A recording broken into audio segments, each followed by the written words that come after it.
Mari kita lihat judul yang diminta, Papua dalam dinamika geopolitik nasional dan internasional.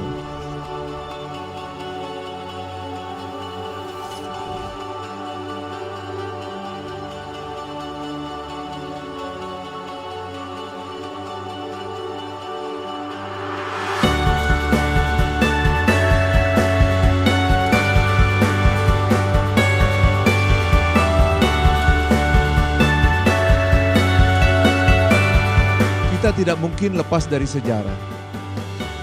Apa yang ada sekarang ini adalah peninggalan dari orang tua-tua kita. Dari kita punya nenek moyang kita bahkan. Jadi kita lihat ada garis apa, kenapa harus terjadi waktu itu begitu dan sekarang begini.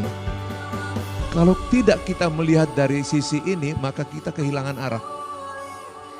Ajaran orang tua kita, bapak-bapak kita, mama-mama kita, tete nenek kita pasti ada. Sampai sekarang ini.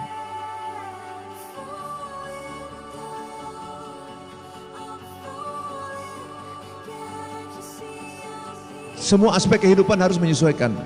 Ya, bahkan ideologi, politik, ekonomi, sosial, budaya, dan ekonomi berubah penyesuaian semua. Nah, makanya kenapa kita sekarang ini baik anggota DPR maupun DPD yang tergabung dalam MPR wajib kemana-mana melakukan sosialisasi tempat pilar dalam rangka menghadang ini. Kalau tidak, anak-anak kita ini, maaf ya, kulitnya seperti kita ini gelap, rambutnya seperti ini ketimbukan bule, tapi kelakuannya kayak bule.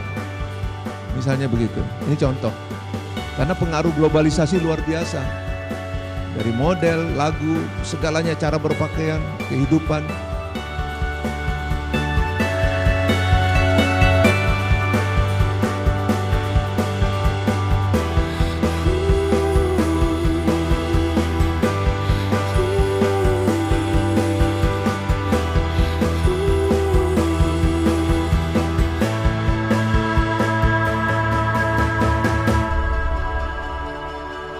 Fakta sekarang menggambarkan terjadi disparitas, kesenjangan antara kawasan barat dan timur. Mengapa? Karena yang pertama,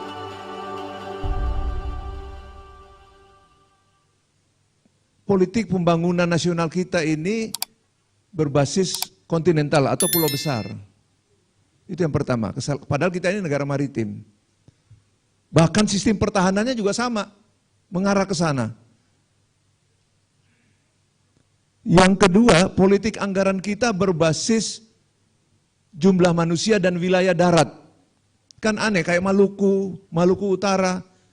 Ini tidak dapat apa-apa. Anggaran provinsi Maluku Utara, NTT, NTB itu sama dengan satu kabupaten di Jawa. Karena basisnya adalah jumlah manusia. Nah, ini persoalan serius. Nah, oleh karena itu, apa yang terjadi? Kawasan timur Indonesia yang tertinggal. Papua tertinggal, 6 provinsi wilayah kepulauan, saya hitung, Maluku Utara, Sulawesi Utara, Sulawesi Tenggara, NTT, NTB. 2 ada di barat, Bangka Belitung, dan berjuang untuk mendapatkan sebuah undang-undang sehingga dari sana akan diperoleh hak-hak untuk mengelola sumber daya alam yang sesuai. Kita boleh jadi daerah-daerah ini, khususnya daerah kepulauan misalnya, orangnya sedikit, tapi kita mendiami wilayah yang luas. Baik wilayah pulau maupun laut. Di mana kawasan yang luas ini memiliki sumber daya alam yang besar. Kalau hitungannya masih seperti itu, maka yang terjadi kita dari wilayah yang luas ini, rakyat kita sedikit, kita kasih makan orang yang banyak sana. Kan begitu yang terjadi. Oleh karena itu DPD RI melihat persoalan ini dan kemudian kami berjuang agar daerah kepulauan, undang-undang daerah kepulauan ini dapat segera diputuskan, sekarang sudah tinggal dibahas di DPR, dan kemudian bisa mengisi ruang-ruang kosong tadi itu. Tentu paling tidak mengimbangi otonomi khusus yang sudah diterima oleh saudara kita dari Papua. Kurang lebih seperti itu. Nah, kalau kita lihat di ujung sini, ya ini serba T. Serbate itu tertinggal, terkebelakang, tidak sejahtera, termiskin. Ini kan 1, 2, 3, 4 itu silih berganti aja. Papua, Papua Barat, Maluku, NTT. 1, 2, 3, 4. Berputar aja di situ kutak-katik. 1, 2, 3. Kalau ini tidak dilakukan akan terjadi seperti itu. Kita beruntung, Saudara di sini ada otonomi khusus. Paling tidak bisa menjawab sebagian. Masih banyak lagi yang harus Nah, yang ini yang belum. Ini yang belum. Nah, ini kita sedang berjuang. Nah, oleh karena itu perlu ada perubahan paradigma pembangunan nasional atas asas kesetaraan dan keadilan. 1, keberpihakan kepada kawasan timur Indonesia. Jadi yang tadinya berpihak ke barat harus segera dipindahkan berpihak ke kawasan timur. Kalau tidak menjadi persoalan ke depan. Ya, itu yang pertama. Yang kedua, perubahan politik anggaran yang tadinya berbasis kewilayahan harus saya ulangi, ya, yang tadinya kepada jumlah manusia dan wilayah darat harus diarahkan kepada kewilayahan, dan laut juga harus dihitung. Karena laut juga menghasilkan. Saya kasih contoh. Laut Banda itu, ikan kurang lebih 30% ikan secara nasional ada di situ. Tetapi sampai saat ini tidak satu pun setelah ditangkap mampir ke wilayah Maluku dan kemudian diproses. Itu dibawa ke Bali, dibawa ke Bitung, jadi tidak dapat apa-apa hasilnya. Izinnya dari Jakarta, hasilnya diambil, tidak diproses. Nah, sekarang kita sedang berjuang agar ada satu new port yang bisa menampung itu dan ikan tidak dibawa kemana-mana. Nah, kita berharap di Papua di sini juga harus diproses di sini. Cold store-nya harus ada di sini dan ekspor juga berangkat dari sini. Kira-kira begitu. Ya. Yang berikutnya harus bangun industri dan simpul-simpul ekonomi serta infrastruktur di kawasan timur, khususnya di Papua dan daerah-daerah kepulauan. Yang keempat, perlu adanya keseimbangan. Nah, ini penting nih. Tadi kan Pak Gubernur bilang, oleh karena itu, bahkan saya berpikir ya, masih ada 5 menit, saya berpikir kita perlu ada konsensus antara presiden dan wakil presiden. Kalau yang satunya dari barat, ya wakilnya dari timur, atau sebaliknya, kalau presiden dari timur, wakilnya dari barat, begitu saja. Sehingga perhatiannya itu ada. Menurut saya seperti itu. Jadi keterwakilan jangan berdasarkan jumlah orang dan suara orang. Jadi ada wilayah punya muatan di situ. Nah, sebetulnya tadi saya menyiapkan diskusi, tapi dari panitia karena waktu, izinkan saya teruskan saja, ada 2 slide penting yang saya harus teruskan. Khususnya solusi untuk penyelesaian Papua. Lanjut, 1, penyelesaian permasalahan-permasalahan Papua tidak hanya dengan senjata dan hukum, tetapi harus kolaboratif dan komprehensif. Saya ulangi, karena selama ini terkesan penyelesaian Papua hanya, ya, itu yang pertama.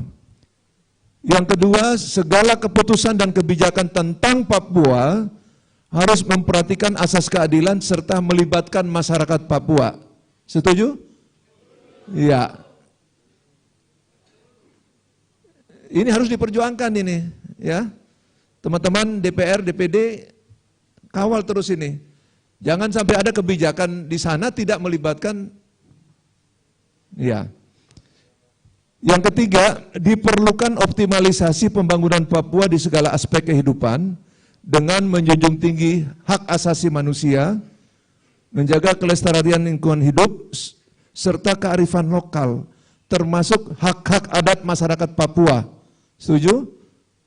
Ya, tadi ada adik, tadi ketua yang di depan lapor kepada saya, ada pos dibangun oleh TNI di tanah adat. Tidak bisa atas dasar kepentingan negara, boleh. Tapi ada syaratnya, ada 4 syaratnya. Coba lihat situ. Apalagi tanah di sini berstatus hak adat. Undang-undang dasar kita, konstitusi mengatakan negara mengakui dan menghargai dan mengakui hak-hak adat. Nah, jadi tidak bisa atas nama sesuatu, apalagi atas nama negara pun juga harus ada kompensasi. Tidak bisa bangun pos sembarangan. Ya, kalau ada seperti ini, tolong, Mbak Saudara lapor kepada kami DPD, kami proses. Nanti Panglima Kapolri kita panggil.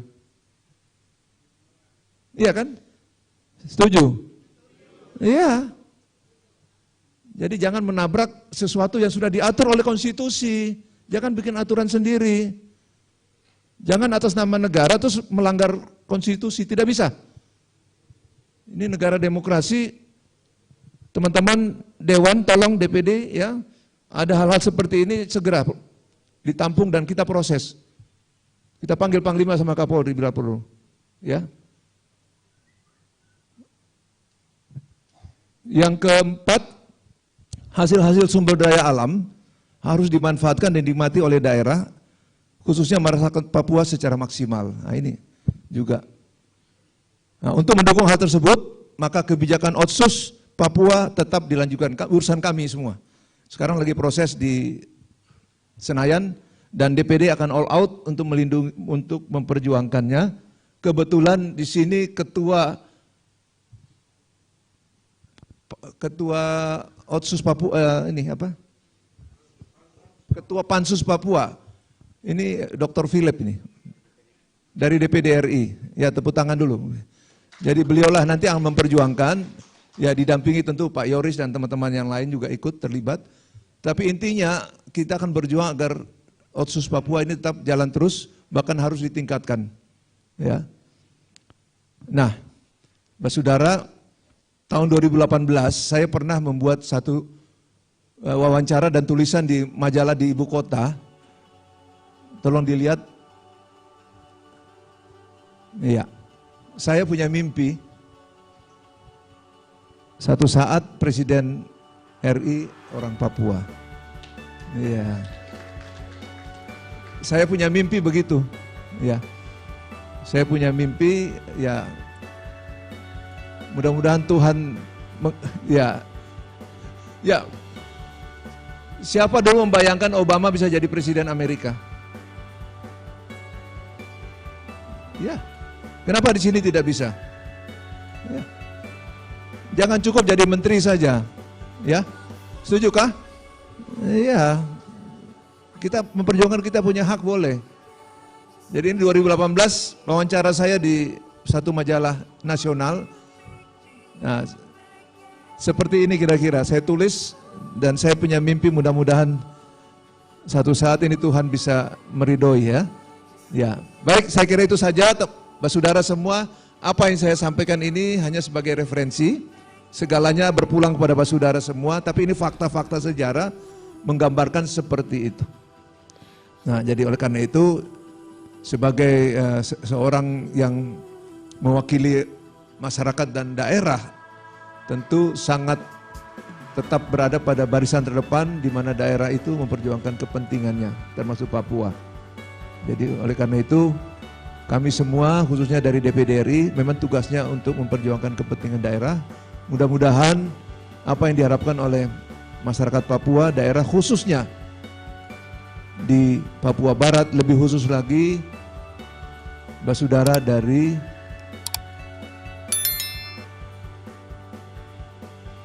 masyarakat komunitas Biak ini ya menjadi pelopor untuk memperjuangkan kepentingan Papua ke depan. Terima kasih, Tuhan berkati kita semua. Kita jumpa lagi, maaf karena saya sudah terlanjur dikasih acara. Tadi kan tertunda, jadi sudah ditunggu di sana. Nanti kalau ada waktu nanti kita bisa diskusi lagi. Kapan saja kalau mau diundang saya siap datang. Ya. Ya. Tuhan berkati kita semua. Terima kasih. Shalom. Salam sejahtera untuk kita semua.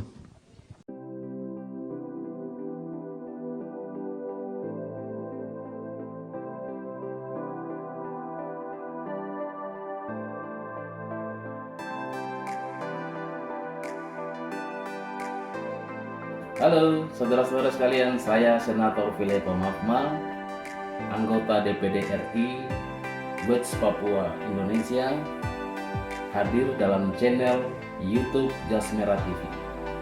Saudara-saudara sekalian ingin mengikuti dengan baik segala aktivitas saya, silakan subscribe, like, komen, dan bagikan YouTube Jas Merah TV.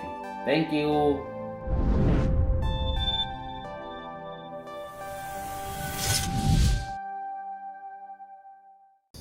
Jas Merah TV suka.